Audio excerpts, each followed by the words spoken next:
Hey guys, thank you very much for joining again. I really love it. And I'm really happy and thank you that you're coming every time. And today's topic will be about a service we provide or we started providing pretty often recently, and that is exchanging the foreign driver's license for a Czech one.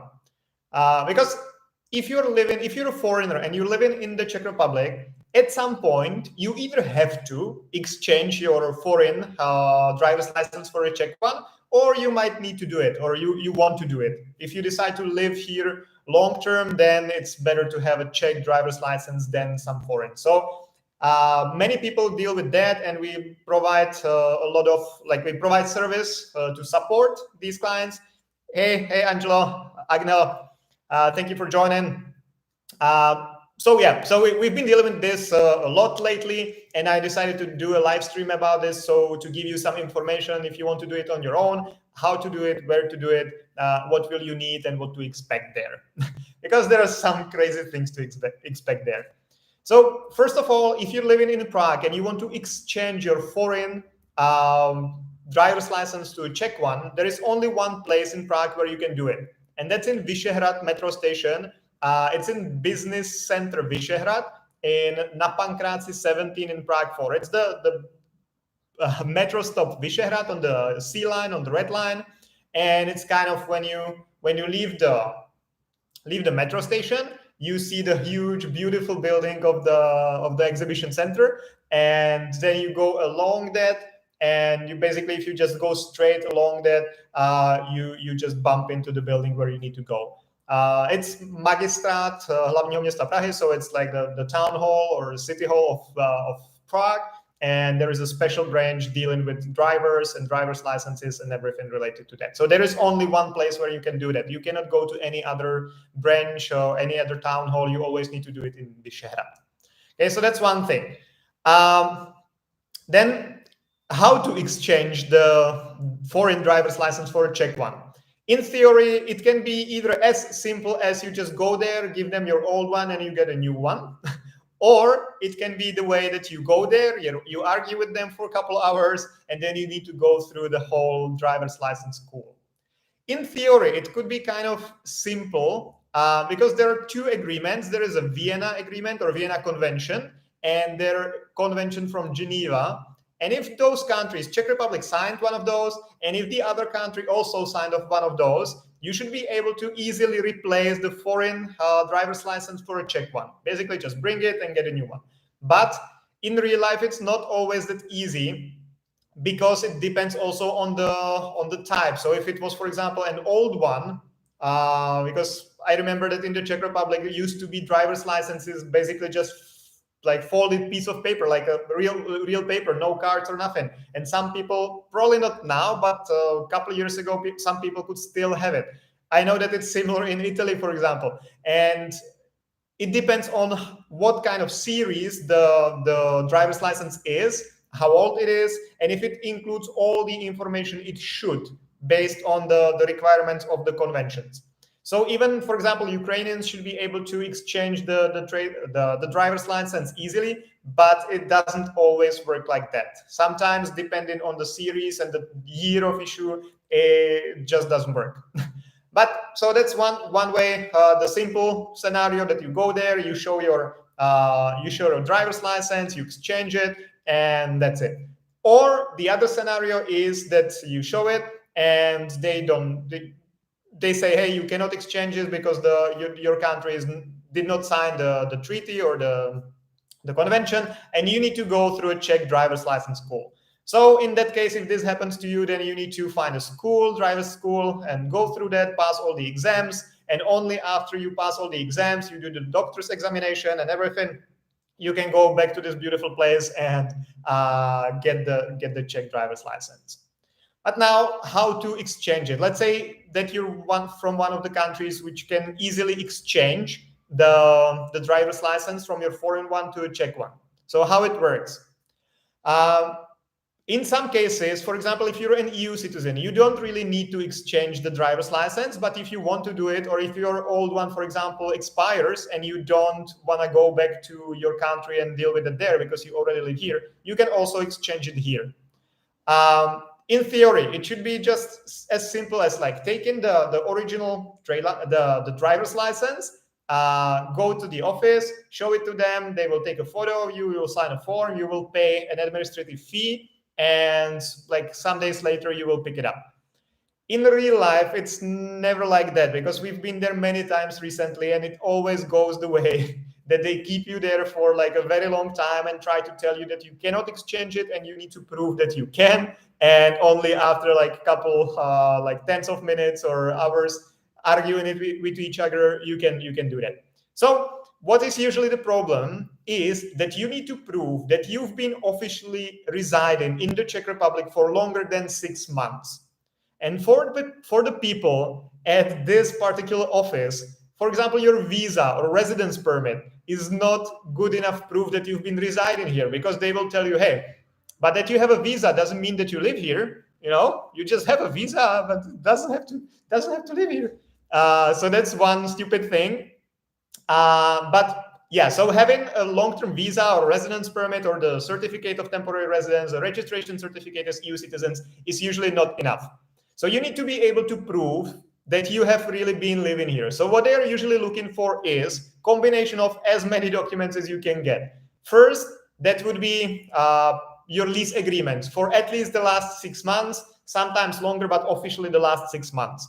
So you need to have your lease agreement, original, signed with all the dates. There can be no mistakes, but because otherwise they will find it and they will try to like not deal with you. So that's number one, lease agreements. Then you need to have your employment contracts for the last 6 months. If you have a trade license, then you need to have the trade license, and you need to show all your monthly payments to the Social Security, healthcare, tax office if you pay there as well. So those would be the second type of documents. And the third thing is that you need to, because I've been also told that the fact that you have a lease agreement in the Czech Republic doesn't mean that you live here. You can rent an apartment and live in some other country. That makes a lot of sense, but it's often like that there. That they will try to like argue with like every little thing. So you need to be prepared for that. And you need to have the lease agreements covering the last 6 months at least. You need to have employment contracts covering the last 6 months at least. Plus then you need to prove that you really live here, which usually means that you receive something to your address, some physical letters to your address on monthly basis. So with most clients, we do it the way that we print out, or if you receive still, but no one usually receives any like bills, phone bills, for example, or internet bills. Usually don't receive it by mail. You know, everyone sends it via email. But if it comes to your email every month, and if it shows your address, that's the same address of the proof of accommodation as you are showing, then it's usually okay and they accept it. But you need to print out all these like 6 months worth of phone bills, internet bills, like something which came to your address and which will prove well enough that you really live here. So this is usually the most problematic part, because all the ladies working there, I've been to like one thing about the office is, like a great thing is that they have so many counters that you usually don't really need to wait there. Whenever you come there are plenty of people, but you're usually like on the counter very soon, because there are like 40 different counters. So it really goes fast. So it's amazing. If it was working like this in other offices, I would be super happy. But yeah, it doesn't anyway. So that's one thing. But then when you get to the actual counter, there are usually ladies who've been sitting there for like many years, and they just don't like the job. So they will try to find anything so they don't have to deal with you and they don't have to exchange it. I've seen it many times. We recently, like 2 weeks ago, we were there with a client, and he had like this bunch of documents. You know, he had a daughter here, he had a wife here. They lived in the same apartment for 2 years, and he was employed, and then he also had a trade license, and he had a like bunch of these documents. And she was going through that and always finding something which didn't fit. And at the end, she told us, yeah, okay, I will accept it. But if you bring me confirmation from the school of your daughter that she's really been going there for the last 6 months. So he had to go back to the school, get some confirmation that she was going there, and then we came back the next day or the next week, whatever it was, and we submitted that. She finally accepted that, and it was fine. So you need to be ready. If you go there, you really need to be ready to deal with that and have as many documents proving that you physically have been living here for the last 6 months, as many documents as you can. Okay. But besides that, you just need to have your passport and the residence certificate or the residence permit or visa, long-term visa, something proving that you officially live here. Then these 6 months worth of living in the Czech Republic, so lease agreements, employment contracts, phone bills, internet bills, anything proving that you are staying here physically. And then you need to pay an administrative fee, which is usually 200 crowns if you're fine with waiting for 20 days, or 700 crowns if you want to get the driver's license fast within 5 days. Yeah, so that's it. Then basically you submit the application, you pay the fee, and then you'll get a special piece of paper telling you if you applied on this date, you can come pick up the driver's license on this date. So if it's the fast track, the 5 days, then you can come back in 5 days, sometimes 4 roughly. But if it's the standard time, the 20 days, you check it online, and as soon as you see that your date is in the table, in the online table, it means that the driver's licenses are already ready at the counter, and you can go there, pick it up. So you need to go there twice at least, once to submit the application, second to pick up the driver's license. So if you need any help with that, let us know. We'll be happy to help. We always love it to go there and argue with the ladies. So we'll be happy to accompany you there and help you enjoy that. We cannot do it on your behalf. Unfortunately, you need to go there in person. Many other things can be done based on power of attorney, but not this one. So unfortunately, we cannot do it completely without you going there, but we can go there with you and make sure that everything goes as smoothly as possible. Now, I'm live on 3 platforms: YouTube, Facebook, and TikTok. And I've seen some comments or some questions, maybe even. So I'll just react to that. Agnello Andrews, hey mate, hey, I already said hi, and I'm happy that you came here. Kamal, hi Kamal, nice to see her as well. Joan, love your live broadcast. Thank you very much, and thank you very much for coming. So hopefully this is useful, and you get some. You've been living here for some time already, so you know your way around, but hopefully this is still useful for you as well. And let's see on TikTok. Hi Jan, Nakul Pandey, hi. Thank you very much for joining. Lenský, dobrý večer. Už mám řidička průkaz před 3 let. Okay, she already has the driver's license for 3 years. So maybe if you want, you can share your experience, how it went and how it was for you. And guys, now is the time for because someone told me that my live streams are usually very long and the videos are very long as well, so no one watches it until the end. I agree with that. I talk a lot, and when I try to deep with these live streams, I try to go deep into the topic.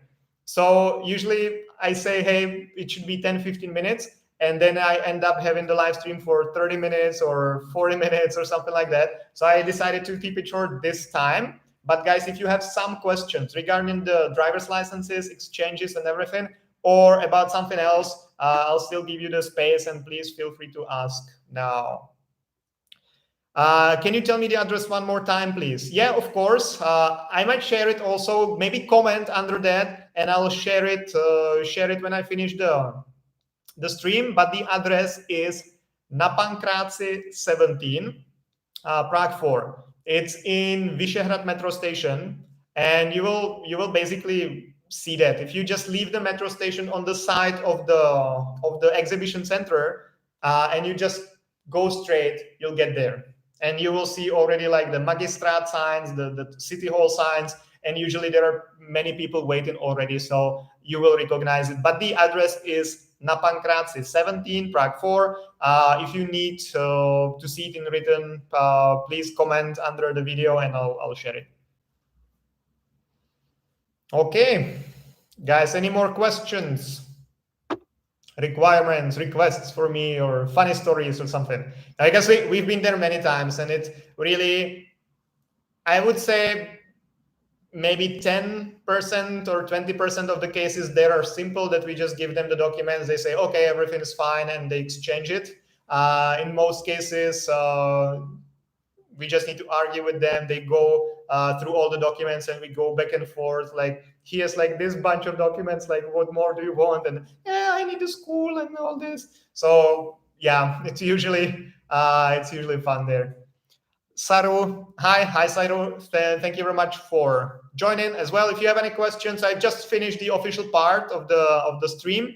But if you have any question about moving to the Czech Republic, living here, or anything like that, please feel free to ask. Yeah. So guys, also please, if you're not part of my group on Facebook, or if you are, please comment. There is one post which is pinned on the top of the group, which is expats in CZE help and support group. You can find me like that on Facebook. And there is a pinned article or pinned post, or whatever, how they call it, where I ask you what you would like me to do the live streams about, because I want this to be useful for you. So if no one tells me any topics, I just choose some based on what most of our clients are asking, or what we like, services we provide the most. But if you have some specific topics you would like me to talk about, please let me know, and I'll be happy to do that. I know that there are some I haven't made videos about, because they're very specific, and I honestly don't know the answers. So I will need to do some research and like prepare for that. So I will do them later, I promise. But if the topics are a bit more general, I will be happy to follow the request, and we'll be happy to do videos about that. Okay, guys. So if you don't have any questions right now, I will finish the stream on YouTube and on Facebook. And if you want to just talk with me for a couple more minutes, please come to my TikTok, where you can find me as Jan_Kalina. So my first name _ my second name, and we can have a chat there, because I don't want to make the recordings too long. Again, thank you very much, guys. And see you next time. I do these live streams every Monday and Thursday on Facebook and YouTube. So please follow me there, and see you Thursday. Bye-bye.